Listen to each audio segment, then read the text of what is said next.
अब आ जाते हैं हम पॉलीसैकेराइड। पॉलीसैकेराइड में मतलब क्या हो गया, पॉलीसैकेराइड में जिसमें मोनोमर की 2 से ज़्यादा यूनिट हो, 10 से भी ज़्यादा यूनिट हो, तो उसे हम पॉलीसैकेराइड बोलते हैं। पॉलीसैकेराइड एक तरीके से स्वीट टेस्ट में नहीं आते, इनमें स्वीट टेस्ट नहीं होता। अब पॉलीसैकेराइड में हम पहली स्ट्रक्चर पढ़ेंगे यहाँ पर स्टार्च। स्टार्च जो आप देखते हो कि कॉर्न स्टार्च हुआ, पोटैटो में जो स्टार्च होता है, बहुत सारी चीज़ों में जो स्टार्च पढ़ते हैं आप, तो ये हमें पढ़ना है। एक्चुअल में it is a polysaccharide. Polysaccharide में क्या है, ये इसकी 2 स्ट्रक्चर हैं। बना किससे होता है, अल्फा डी ग्लूकोज से। मतलब स्टार्च है क्या, स्टार्च एक्चुअल में अल्फा डी ग्लूकोज है, ठीक है, अल्फा डी ग्लूकोज से बना हुआ है, सीधे ही बात समझेंगे। कार्बन अल्फा डी ग्लूकोज से बनी हुई पॉलीमर यूनिट है। किन के बीच बॉन्डिंग होगी, C1 से C4। मतलब एक कार्बन, एक पहले वाले यूनिट की 1 कार्बन से होगा तो दूसरे वाले यूनिट की 4। अब फिर अगला जो जाएगा, इस सेकेंड वाले का जो 1 यूनिट है वो अगले वाले यूनिट की 4 वाले से जुड़ेगा, ऐसे 1 to 4, फिर 4 to 1, 1 4, ऐसे चलता जाएगा, ठीक है। ये अल्फा डी ग्लूकोज की यूनिट है, ध्यान रखेंगे। इसमें 2 कंडीशन बनती है, एक एमाइलोज और एक एमाइलोपैक्टिन। बहुत इंपॉर्टेंट है, बहुत इंपॉर्टेंट पॉइंट यहाँ बता रहा हूँ आपको, इंपॉर्टेंट ध्यान रखना। स्टार्च की 2 एक तरीके से पॉलीसैकेराइड यूनिट आती हैं, एक एमाइलोज बोलते हैं, एक एमाइलोपैक्टिन। एमाइलोज आपका जो होता है थोड़ा सा सिंपल है, एमाइलोपैक्टिन थोड़ा कॉम्प्लेक्स है। अब देखना, एमाइलोज जो दे रहे हैं ये वाला 15 से 20% है स्टार्च का, 15 से 20%, मतलब पूरा स्टार्च में एमाइलोज 15 से 20% होगा। जबकि एमाइलोपैक्टिन जो हो जाएगा वो हमारा रिसेंट जो बचा होगा 80 से 85, ठीक है, 85 से जो है 80% के करीब में होगा। जब ये 15 से 20 घटा दो तो बचा हुआ सीधे सीधे आपका एमाइलोपैक्टिन का हो जाएगा। दोनों में खासियत क्या है ये देखना है, दोनों में ही C1 से C4 कार्बन के बीच में ग्लाइकोसिडिक बॉन्ड बनते हैं, उसकी कोई दिक्कत नहीं। दोनों ही अल्फा डी ग्लूकोज से बने होते हैं। अंतर क्या है, अंतर इनमें इतना आता है कि एक वाटर सॉल्युबल है और एक वाटर सॉल्युबल नहीं है। जो सिंपल वाला है वाटर सॉल्युबल है और जो कॉम्प्लेक्स वाला है वो वाटर सॉल्युबल नहीं है। तो देखना है एमाइलोज के बारे में, यहाँ पर एमाइलोपैक्टिन दिख रहा है तो ये देख लो, एमाइलोपैक्टिन इनसॉल्युबल इन वाटर, ये वाटर में सॉल्युबल नहीं है। एमाइलोज वाटर में सॉल्युबल है, ये देखो, ये ध्यान रखना। एमाइलोज सिंपल वाली स्ट्रक्चर है और ये एमाइलोपैक्टिन थोड़ी कॉम्प्लेक्स है, बल्कि दोनों बने होते हैं अल्फा डी ग्लूकोज के। दोनों के बीच में मोनोमर यूनिट के बीच में बॉन्डिंग 1 to 4, 1 to 4 सब में होती है, ठीक। ये थोड़ी सी कॉम्प्लेक्स स्ट्रक्चर है इसलिए वाटर सॉल्युबल नहीं है, इसमें हाइड्रोकार्बन ज़्यादा है, इसमें एमाइलोज में थोड़ा सा सिंपल है इसलिए वाटर सॉल्युबल है। एमाइलोज 15 से 20% स्टार्च का है और एमाइलोपैक्टिन 80 से 85% है, यहाँ से ये दिया है, ये ध्यान रखेंगे आप। एमाइलोज कोई ब्रांच स्ट्रक्चर नहीं होती, एमाइलोपैक्टिन में थोड़ी सी ब्रांच चेन भी लगी होती हैं, तभी तो एक कॉम्प्लेक्स बनता है, ब्रांच निकली होती हैं, और एमाइलोज में कोई ब्रांच नहीं होती। तो जरा देख लेते हैं इसकी स्ट्रक्चर कैसे दिखेगी। यहां देखना, ये आपका एक ग्लूकोज की यूनिट है, ये दूसरी है, ये तीसरी है, ऐसे ऐसे बहुत सारी यूनिट आप दिखाते चले जाओ। देखना इन सभी यूनिट में हमें करना क्या है, यहाँ देखना फर्स्ट कार्बन है पहले वाले ग्लूकोज का, ये अल्फा डी ग्लूकोज है, ये भी अल्फा डी ग्लूकोज, ये भी अल्फा डी ग्लूकोज, सभी सेम है। इसमें 1 to 4 के बीच में बॉन्डिंग हो रही। अब इसका सेकेंड 1 आएगा अगले वाले के 4 से, फिर इसका 1 आएगा अगले वाले के 4 से। देखो यहाँ पर ऐसे दिखा दिया गया कि ये आगे बॉन्डिंग के लिए फ्री है, मतलब 1 वाला इसका फर्स्ट एंड फ्री है और इस वाले का फर्स्ट इधर था तो इसका 4 वाला फ्री होगा। तो इस तरीके से चेन इधर भी बढ़ेगी और इधर भी बढ़ेगी, मतलब स्ट्रेट सीधे सीधे चेन बढ़ती जाएगी, तो ये पॉलीमर बन जाएगा। बहुत सारे कंपाउंड एक साथ जुड़ रहे हैं तो इसी को बोलते हैं पॉलीमर स्ट्रक्चर। तो अल्फा डी ग्लूकोज की जब पॉलीमर चेन बनेगी C1 to 4 तो इसी को हम बोलते हैं स्टार्च। अब अगर ये सीधे सीधे सिंपल चेन जा रही है तो इसको बोलेंगे एमाइलोज। इसी में थोड़ी सी कॉम्प्लेक्स कंडीशन आ गई। कॉम्प्लेक्स कंडीशन क्या आ जाएगी, छठे कार्बन पे होता है कुछ, देखो क्या है, ये नीचे देखना अगले स्ट्रक्चर यहां पर, ये हमें देखना है, ये एमाइलोपैक्टिन है। एमाइलोपैक्टिन में क्या है जरा देखना, ये एक चेन ऐसे समझ लो इस टाइप से, अब ये चेन ऐसे चली जा रही है, 4 इधर फ्री है, 1 इधर फ्री है, चेन ऐसे जा रही एमाइलोज जैसी। इसमें एक छठे कार्बन पर, ये वाले पे छठे पर, छठा यहाँ पर भी है, ये भी है, यहाँ पर भी ये 6 कार्बन है, यहाँ पर भी ये 6 कार्बन है, मतलब किसी एक 6 कार्बन पर आप समझ लो, या इस दूसरे वाले इस पर भी हो सकता है, उस पर भी हो सकता है, किसी एक 6 कार्बन से बॉन्डिंग हो जाती है, एक चेन निकल जाती है, कहते हैं ना एक शाखा ब्रांच निकल जाती है। अब वो 6 वाला किस वाले से, 1 से जुड़ेगी, मतलब एक दूसरी चेन होती है, दूसरी एक चेन है, उस दूसरी चेन का जो लास्ट वाला एंड है, फर्स्ट वाला जो आगे बढ़ना ऐसे चाहिए था, वो आगे ना बढ़ करके वो वाली 6 वाले से अटैच हो गई। तो इधर तो ये इस टाइप से ब्रांच इधर अब बढ़ेगी, तो यहाँ से ब्रांचिंग निकल कर इधर जाएगी। तो 6 to 1 के बीच में अगर दो चेन के बीच में ब्रांचिंग हो गई, तो यहाँ से जो कंडीशन बनती है, ये स्ट्रक्चर एक थोड़ी कॉम्प्लेक्स हो गई, इसी को हम बोलते हैं एमाइलोपेक्टिन।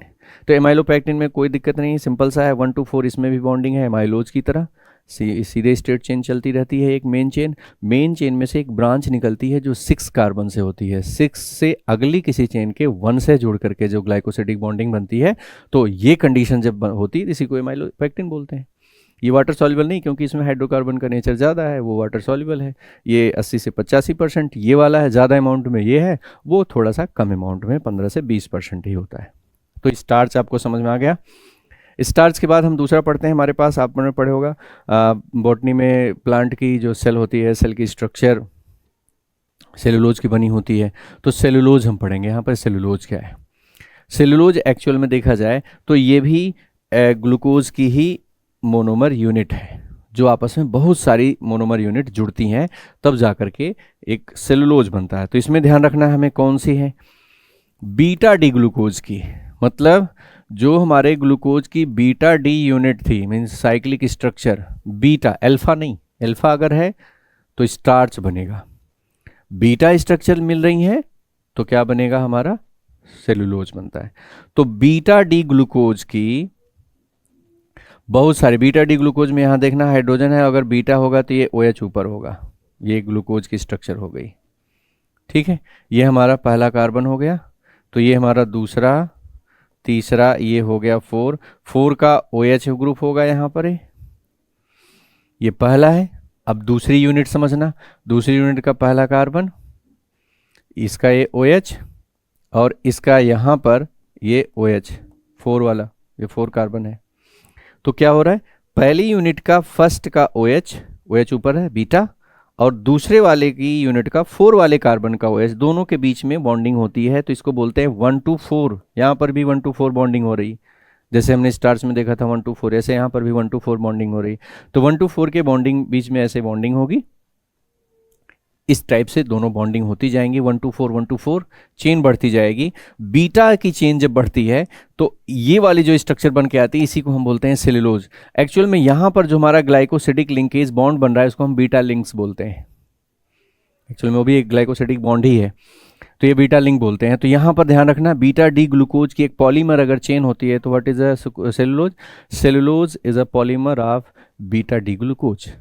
मोनोमर यूनिट बहुत सारी, ठीक है, numbers of monomer beta D glucose unit held with each other with 1 carbon to 4 and form cellulose. Cellulose का निर्माण होता है। तो आप समझ लेना कि सेलुलोज की स्ट्रक्चर हमारे प्लांट की सेल वॉल में बहुत ज़्यादा होता है। तो ये बीटा डी स्ट्रक्चर है, ये ध्यान रखेंगे सभी, बीटा डी स्ट्रक्चर।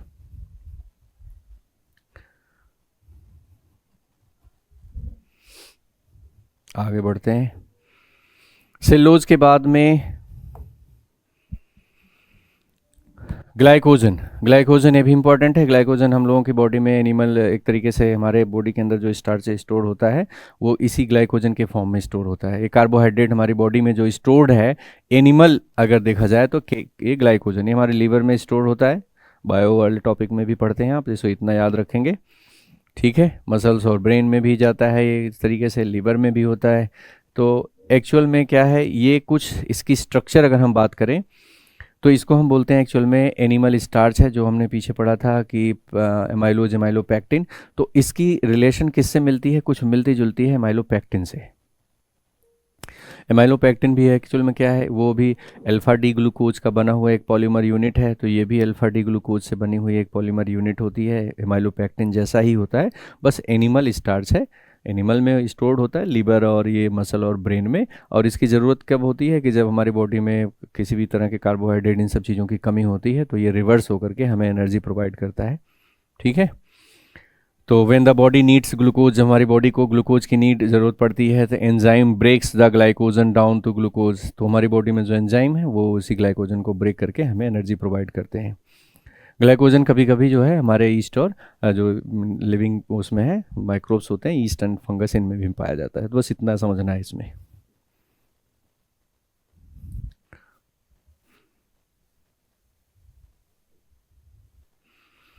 चलिए आगे बढ़ते हैं। कार्बोहाइड्रेट तो हमारा हो गया। इसमें थोड़ा सा बताया कि वैद वैद जो है पुराने समय में, अभी भी जो है फ्रक्टोज फ्रूट शुगर जो होती है हनी में पाया जाता है, जो कार्बोहाइड्रेट, उसको रिकमेंड करते हैं। तो सब पढ़ लेना। मेन जो बातें थी हमने यहाँ पर बता दिया। नेक्स्ट पॉइंट हमारा आएगा राइबोज। अब आ जाओ, हमारी अगला जो टॉपिक है, एक D ribose and two deoxy ribose. अभी तो हमने ग्लूकोज के बारे में पढ़ा था, फ्रक्टोज के बारे में पढ़ा, ये सारी चीज़ें पढ़ा, एमाइलोज, एमाइलोपेक्टिन, जो भी ये सारी हुई। अब हम एक देखते हैं, मोनोमर यूनिट हमारी आती है कौन सी? Ribose sugar. राइबोज शुगर ये भी इंपॉर्टेंट है। राइबोज शुगर क्या है? अभी तक हमने देखा है कि हमारे पास जो मोनोसेक्राइड हैं, ग्लूकोज है, फ्रक्टोज है, मैनोज है और गैलेक्टोज है, ये सारी चीज़ें हैं। ये सब एक्चुअल में मोनोसेक्राइड हैं और ये 5 कार्बन की साइक्लिक चेन या 4 कार्बन की, टोटल नंबर ऑफ कार्बन इसमें कितने हैं? 6 हैं। तो सीधे सीधे हम बोलेंगे कि ये हेक्सोज शुगर है। ठीक है, तो जो हमारे ये सभी अभी हम पढ़ के आ रहे हैं, ग्लूकोज, फ्रक्टोज और गैलेक्टोज, ये सारी हमारे जो मोनोमर यूनिट हैं, ये सब हेक्सोज शुगर है। जबकि राइबोज शुगर जो है ये हमारी पेंटोज शुगर है, 5 कार्बन की बनी हुई है। 5 कार्बन इसमें होंगे, 6 कार्बन नहीं, 5 कार्बन। तो 5 कार्बन की जो शुगर होती है, इसी को हम क्या बोलते हैं? Ribose sugar. और ये राइबोज शुगर इंपॉर्टेंट क्यों है भैया? ये हमारी बॉडी के, एक्चुअल में हम बात करें तो हमारी बॉडी के डीएनए का पार्ट है ये। डीएनए के बनाने में, डीएनए को बनाने में इनका सबसे ज़्यादा रोल है। डीएनए मैन्युफैक्चरिंग में इन्हीं का रोल है। देखते हैं कि यहाँ पर कहाँ दिया है, नहीं दिया शायद, हट रहा है क्या? ये माइलोपेक्टिन हो गया, सेलुलोज,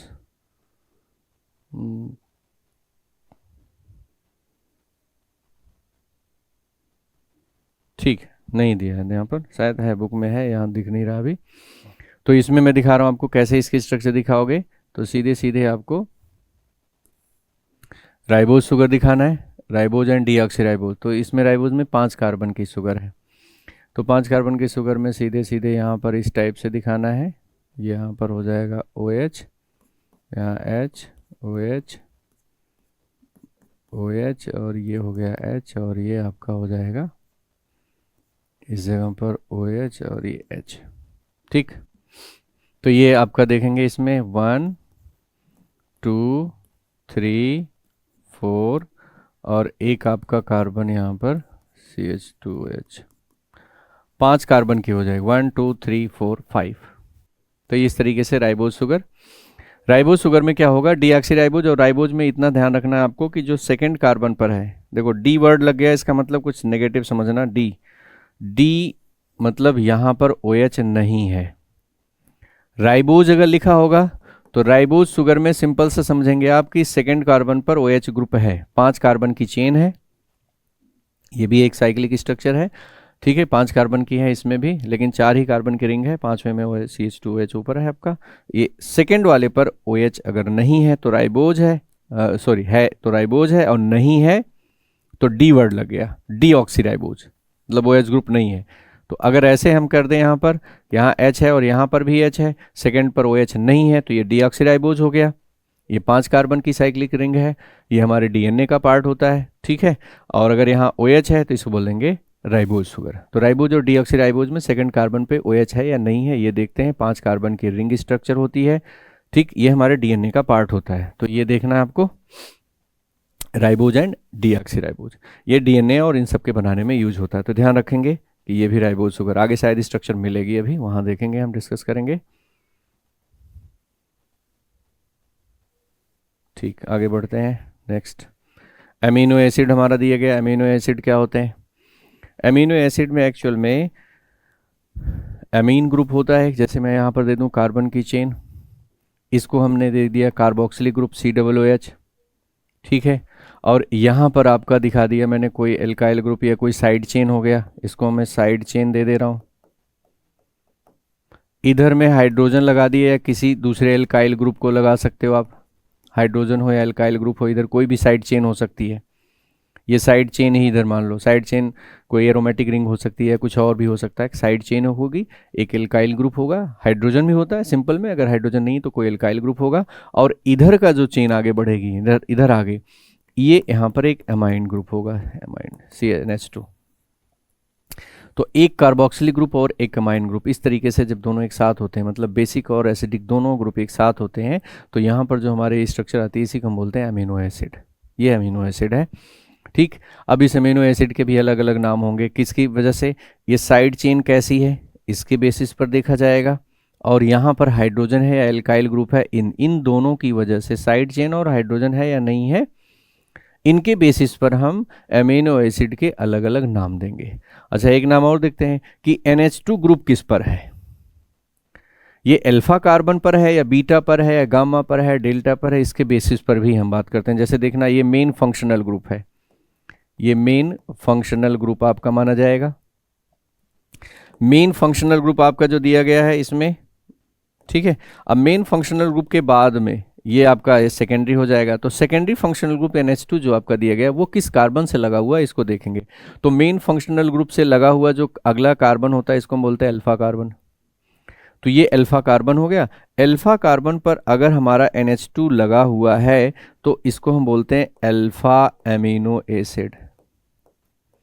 ये अल्फा अमीनो एसिड है, अल्फा अमीनो एसिड इसको बोलते हैं, अल्फा कार्बन पे लगा। अब मैं इसी NH2 को थोड़ा सा आगे बढ़ा दे रहा हूँ, मैंने यहाँ लिख दिया एक CH2 ग्रुप और लगा दिया, अब इस पर हमने NH2 लगा दिया, ठीक है जी। तो जब हमने इस पर NH2 ग्रुप लगा दिया तो हमारा क्या हो गया ये, अब देखना अल्फा है और ये है बीटा, तो ये हो जाएगा अब बीटा अमीनो एसिड। एक और बढ़ा करके, तो इस तरीके से आप बीटा के बाद आ जाएगा alpha, beta, gamma, delta, theta, इस तरीके से आप नाम बढ़ाते जाएंगे। लेकिन हमें पढ़ना क्या है, हमारे क्लास में, हमारे सिलेबस में, बोर्ड में केवल अल्फा अमीनो एसिड ही है, तो आपको अल्फा अमीनो एसिड ही पढ़ना है। NH2 डायरेक्ट अल्फा कार्बन से NH2 ग्रुप लगा है तो अल्फा अमीनो एसिड हो गया। एक साइड चेन होगी, एक एल्काइल ग्रुप या हाइड्रोजन ग्रुप होगा, और एक कार्बोक्सिलिक ग्रुप होगा। इस टाइप की जो स्ट्रक्चर है इसी को हम बोलते हैं अमीनो एसिड।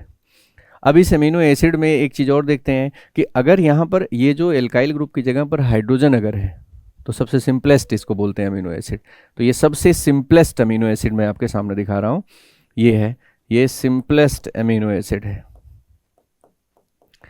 ठीक है। सिंपलेस्ट अमीनो एसिड यहाँ पढ़ रहे हैं आप। अभी सिंपलेस्ट अमीनो एसिड में ज़रा देखो क्या ये कायरल है या नहीं, चेक करते हैं।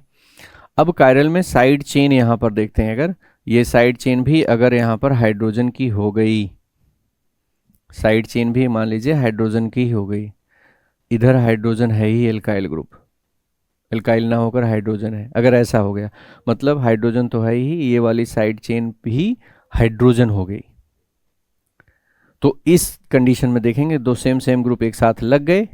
अब दो सेम सेम ग्रुप लगने से इसका जो है इस तरीके से प्लेन में इसके दो सेक्शन हो सकते हैं आसानी से, तो ये एक तरीके से सिमेट्रिक हो गई। सिमेट्रिक कंडीशन का मतलब ये अब आपको ऑप्टिकली एक्टिव नहीं होगी, तो अकायरल हो गया ये, ठीक है। तो ये अकायरल कंपाउंड हो गया, कायरल कार्बन यहाँ पर ही मिल रहा है, तो अब अकायरल हो गया, इसका मतलब ऑप्टिकली इनएक्टिव है। तो इसको हम सबसे सिंपलेस्ट अमीनो एसिड का नाम देते हैं। साइड चेन भी हाइड्रोजन, हाइड्रोजन भी होता है CHO, तो दो हाइड्रोजन सेम होने से ये ऑप्टिकली इनएक्टिव हो गया, और इसको हम नाम देते हैं ग्लाइसिन। ये जो लिखा हुआ ग्लाइसिन सबसे सिंपलेस्ट अमीनो एसिड है, ग्लाइसिन है। तो ध्यान रखेंगे ग्लाइसिन आपका सबसे सिंपलेस्ट अमीनो एसिड है, दोनों साइड चेन और हाइड्रोजन दोनों होते हैं वहाँ पर, तो ये अकायरल है। अमीनो एसिड समझ में आ गया, ठीक है। आगे बढ़े, तो इस तरीके से glycine, aniline, valine, leucine, isoleucine, बहुत सारे ऐसे अमीनो एसिड हैं, इनके नाम हैं। इनके सिंबल हैं। तो अभी आप देखने यहाँ पर स्टार स्टार लगा हुआ है, तो इसके बारे में थोड़ा सा समझेंगे क्या है। स्टार यहाँ पे ये लगा, यहाँ पर देखना स्टार, यहाँ पर स्टार और भी है। तो जहाँ जहाँ स्टार लगा हो वो सब ध्यान रखेंगे। ये सब के सब इसेंशियल अमीनो एसिड हैं। टोटल हमारे पास देखा जाए तो 20 अमीनो एसिड होते हैं जो हमारी बॉडी के लिए चाहिए। 20 में से 10 हमें बाहर से लेने पड़ेंगे जो हमारी बॉडी में सिंथेसाइज नहीं होते हैं, 10 हमें बॉडी में हमारे बन जाते हैं। तो जो बन जाते हैं उनके लिए ज़रूरत नहीं है, लेकिन जो नहीं बनते उनको हमें बाहर से लेना है। तो जो हमें बाहर से लेना है वो हमारे लिए इसेंशियल हो गए, ठीक है। जो बन रहे हैं उनके लिए तो कोई ज़रूरत नहीं बाहर से लेना। तो जितने स्टार लगे हुए हैं समझ जाना कि सारे के सारे इसेंशियल हैं। तो इसमें देखना यहाँ पर वैलिन है, ल्यूसीन है। अब वैलिन वाले में क्या है, अगर मैं यहाँ पर बात करूँ, देखा ग्लाइसिन है, ग्लाइसिन में यहाँ पर दिखा रहा हूँ COOH, यहाँ पर हमारा कार्बन, यहाँ पर हमारा हाइड्रोजन है, इधर भी हाइड्रोजन, हमने साइड चेन भी हाइड्रोजन कर दी और ये NH2 लगा दिया। तो ये हमारा इस तरीके से जो कंपाउंड स्ट्रक्चर बन रही है ये हमारा सिंपल सा हो गया ग्लाइसिन। अब यहाँ देखना वैलिन का दिखा रहे हैं, वैलिन में यहाँ पर आइसोप्रोपाइल ग्रुप दे दो। वैलिन मीन्स ये साइड चेन को कुछ नहीं करना है आपको, सीधे सीधे से यहाँ पर CH और इधर CH3, यहाँ CH3 लगा दो। तो आइसोप्रोपाइल ग्रुप लगा दिया तो CH3 का होल ट्वाइस CH हो गया है। तो ये हमारा क्या बन गया, ये हमारा वैलिन हो गया। और हम देखो यहाँ पर क्या कर सकते हैं, देखना यहाँ पर है ये हमारा isopropyl means CH3 whole twice CH लगाया और इधर आपका यहाँ से NH2 तो लगा हुआ है, ठीक है। यहाँ पर हाइड्रोजन, ये वाला हाइड्रोजन ऊपर दिखा दे रहा हूँ इस तरीके से। तो ये हो गया वैलिन। अब इसको हटा करके इस तरीके से कर दो। अब इसमें क्या हो जाएगा, 1 2 आइसो ब्यूटाइलिन यहाँ पर दिखा दे रहा हूँ। देखो यहाँ पर कुछ ऐसे कर दो, कंपाउंड CH3, यहाँ CH3 का होल ट्वाइस है, यहाँ CH है और इससे लगा हुआ CH2 है। कुछ इस टाइप का कंपाउंड लगा दो, मतलब साइड चेन बदलते जाओ, आपका नाम बदलता जाएगा। यहाँ हाइड्रोजन है, यहाँ साइड चेन पर मेन है एक तरीके से है देखा जाए तो। अमीनो एसिड में एक साइड चेन है, साइड चेन को अगर आप बदलते जाएंगे तो अमीनो एसिड का नाम बदलता जाएगा, ठीक है। एक हाइड्रोजन होगा, एक NH2 ग्रुप होगा। अच्छा, ये साइड जो अमीनो एसिड है ये 2 तरीके की स्ट्रक्चर में मिलती है। जैसे यहाँ पर देखा जाए तो इसका जो H+ है ये एसिडिक नेचर का है और ये बेसिक नेचर का है। इसने यहाँ से अपना H+ डोनेट कर दिया और ये इस H+ को ले लिया। तो कैसी स्ट्रक्चर बनेगी ज़रा देखना, यहाँ बन जाएगी NH3+ और यहाँ पर हो गया कार्बन, ये हाइड्रोजन है ही, और इधर तो साइड चेन जो भी लिखना हो वो भी लिख सकते हो आप।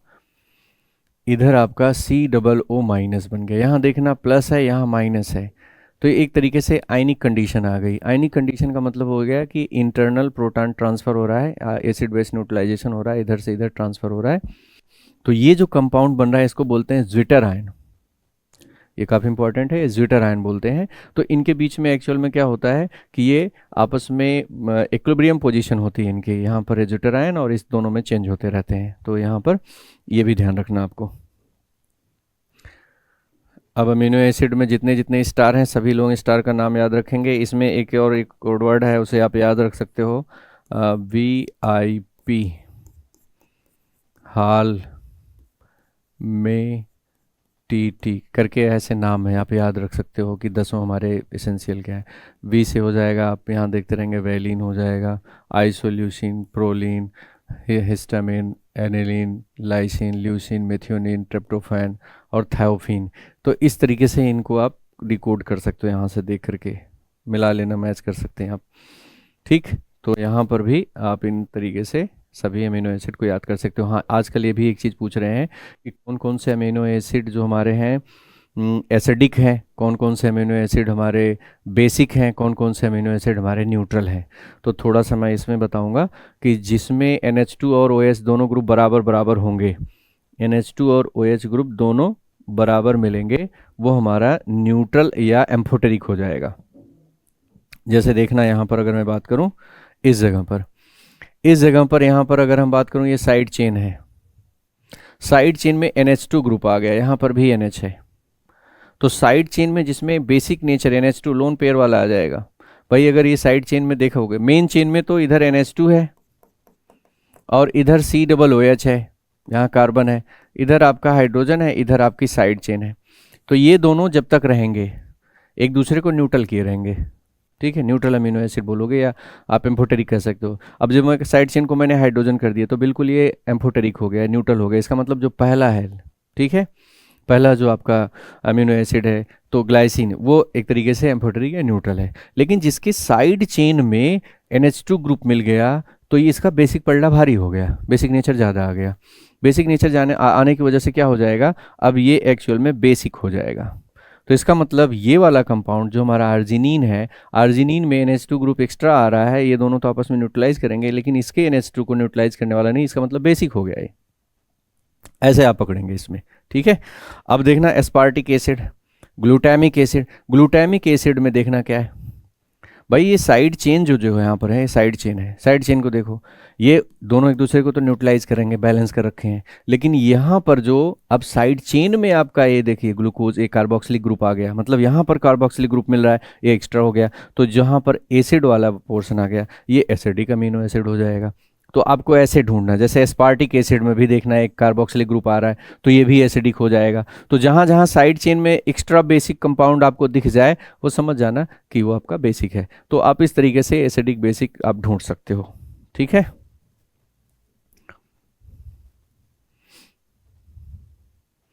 जैसे अगर मैं बात करूं यहाँ से, तो ये वाला अगर साइड चेन है तो क्या हो सकती है, जरा सोच के देखो, यहाँ पर NH है, लोन पेयर यहाँ पर भी है, तो इसका मतलब बेसिक नेचर में जाएगा।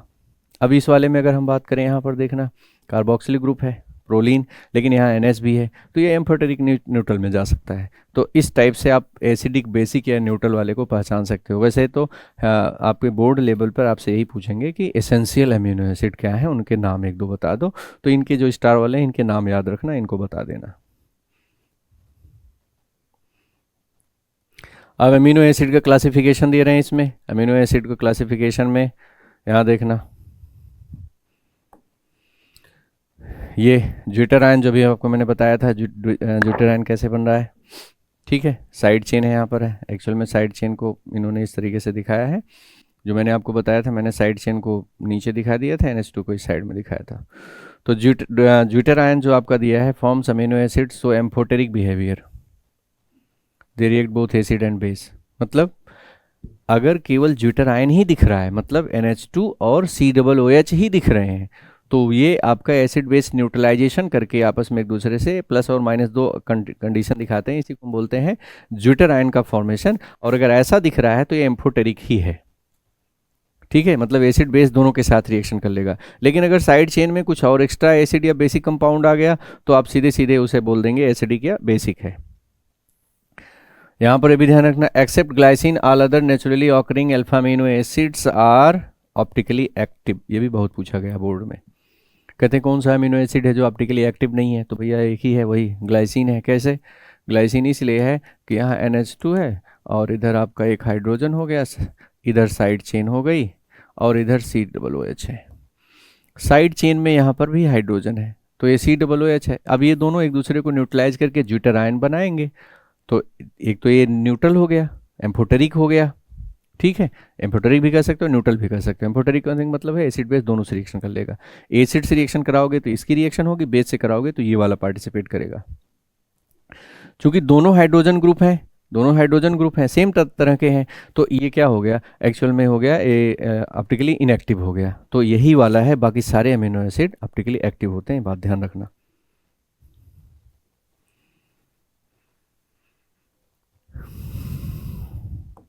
अब इसमें भी एक बहुत इंपॉर्टेंट पॉइंट आता है कि भैया अमीनो एसिड तो है, अमीनो एसिड से हम क्या बनाते हैं, अमीनो एसिड से हम देखते हैं बहुत सारे अमीनो एसिड जब एक साथ जुड़ते हैं तो एक बहुत बड़ी चेन बनती है, पॉली अमीनो एसिड की जो बहुत बड़ी चेन बनेगी तो उसे बोलते हैं पॉलीपेप्टाइड चेन, पेप्टाइड चेन बोलते हैं। तो अमीनो एसिड में बहुत सारी जब चेन एक दूसरे के साथ जुड़ती हैं तो जो लिंकेज बनता है उसको बोलते हैं पेप्टाइड लिंकेज। ये भी इंपॉर्टेंट है, ग्लाइकोसिडिक जैसे है वैसे यहाँ पेप्टाइड लिंकेज इंपॉर्टेंट है। देखना, एक अमीनो एसिड ये है, एक दूसरा अमीनो एसिड ये है, इसकी ये साइड चेन है, ठीक है जी, ये ग्लाइसिन है और ये वेलिन है दूसरा वाला जिसमें मिथाइल ग्रुप लगा है।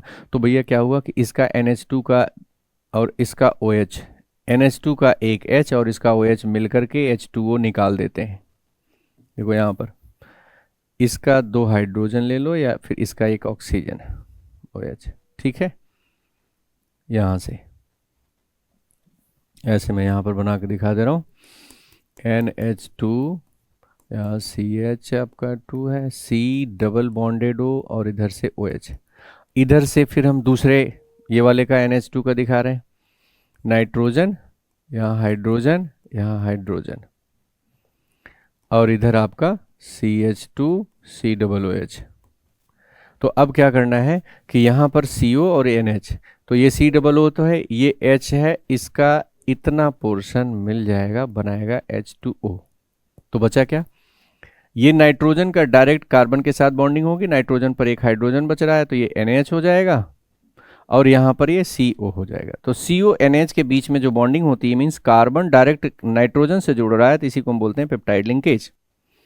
तो इस तरीके से पेप्टाइड लिंकेज यहाँ पर आपका दिया गया। ध्यान रखना कि अमीनो एसिड से जब पॉलीपेप्टाइड चेन बनाओगे, बहुत सारे अमीनो एसिड को एक साथ जोड़ोगे तो जो पॉलीपेप्टाइड चेन बनेगी उसको हम उससे जो बनेगा उसी से हम कहते हैं कि अब एक तरीके से प्रोटीन का फॉर्मेशन हो रहा है, ठीक है। तो amino acid is a unit इस तरीके से monomer unit of protein. Protein की स्ट्रक्चर हम यहाँ पढ़ेंगे। प्रोटीन होता है क्या, प्रोटीन एक्चुअल में polymer chain of amino acid. Amino acid की बहुत सारी चेन जब जुड़ती हैं तो उसे हम बोलते हैं प्रोटीन। तो अमीनो एसिड आपस में जुड़ते हैं, इनके बीच में बॉन्डिंग होती है, COOH NH2 के बीच में एसिड बेस न्यूट्रलाइजेशन के बीच बॉन्डिंग होती है, इसको पेप्टाइड लिंकेज बोलते हैं। तो ये आपका दो पेप्टाइड होंगे तो डाइपेप्टाइड बोलेंगे, 3 होंगे तो ट्राइपेप्टाइड बोलेंगे, 4 होंगे तो टेट्रा, पेंटा, ऐसे बोलते जाओगे, इसमें देख लेना और ज़्यादा कुछ ऐसा नहीं है।